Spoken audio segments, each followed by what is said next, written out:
Now we're going to look at the power of a quotient property. So what happens when you divide two numbers that share the same power?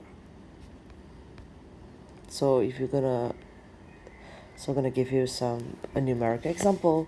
So you will have, say 10 divided by 2, and you square this number here. So we know that 10 divided by 2 is 5. We're going to follow the other operation. We're going to do the brackets first. So it's 5 squared, and that gives you 25. Okay, and I'm going to compare the value of this expression to another expression, which is 10 squared divided by 2 squared. So following the order of operation, we need to do the exponents first. So 10 squared will be 100, and you divide this by 2 squared, which is 4. And you end up with 100 divided by 4, you get 25. You get the same answer here. Okay? So something for you to just think about. Another example, I'm going to use just small numerical example, say maybe 12. So number 2 here. So 12 divided by 3. So if you square it, 12 divided by 3 is equals to equals to 4, and then 4 squared, you end up with 16. And if you're gonna do this, compare another set of numbers, 12 squared divided by 3 squared. So 12 squared equals to 144, and you divide it by 9.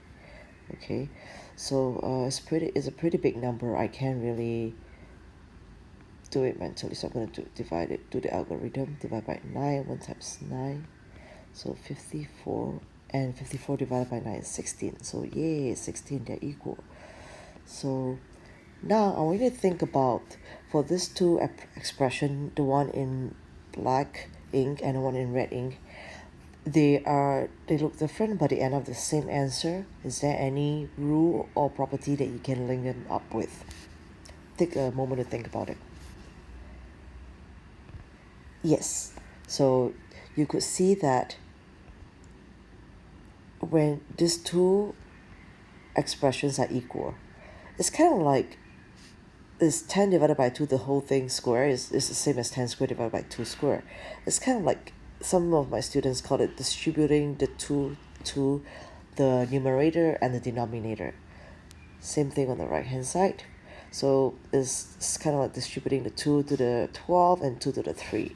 So now it's time for our fifth property. So take one moment to think about it.